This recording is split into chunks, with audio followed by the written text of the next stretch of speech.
अधिकारी संत विश्ववंदिती हो नित्य आदिशक्ती रूप. ज्ञानोबरांनी घ्यावं आणि म्हणावं मुक्ते.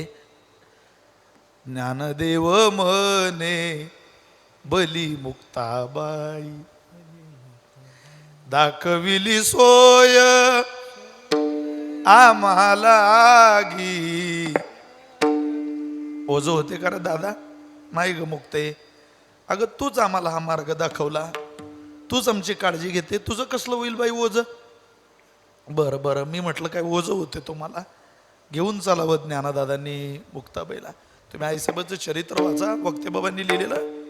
काय सुंदर चरित्र आहे महाराज मुक्ताबाईचं.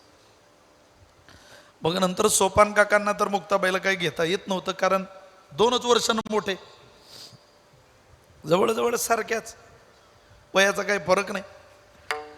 मग निवृत्ती ज्ञानदेव कोरांनाचे अन्न सांभाळी सोपान मज लागी. सोपान काकांनी मग सांभाळावं पण हाताला हात धरून. 3 भावांनी एवढा बहिणीचा सांभाळ केल्यावर त्या रेडानं मागून आरोळी द्यावी महाराज. हमरावं त्यानं जोरात. ज्ञानोबा मागं वळून पाहतात आणि हसतात. काय म्हणणं आहे महाराजांचं? त्यावेळेला निवृत्ती दादांनी ज्ञानोबारांकडे पाहून हसावं. यांचं म्हणणं काय या दोघांना सांगा. त्यावेळेला रेड्याला पुढं करावं आणि ज्ञानोबारांनी सांगावं मुक्ते, त्याचं असं म्हणणं आहे तुम्ही तिघं हिचे भावंड आहे म्हणून ही तुमच्या अंगा खांद्यावर खेळू शकते, पण या पशुचं कातळ, या रेड्याचं कातळ एकदा उज्ज्वल करा आणि आम्हाला या मुक्ताबाईचा स्पर्श लागू द्या. एकदा माझ्याही खांद्यावर या मुक्ताबाईला बसू द्या. अशी आरोळी आहे त्याची.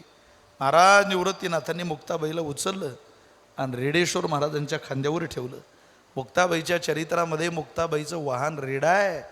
एकदा मुक्ताबाईच्या चरणकमलाचा स्पर्श 4 पायाच्या म्हशीच्या पोराला झाला तर पुणे जिल्ह्यात जुन्नर तालुक्यात आळ्याला संतवाडीला रेड्याची सुद्धा समाधी झाली की ज्या समाधी पुढं कीर्तन करावं लागतं. इतकी भाग्यरेषा संत बदलवतात.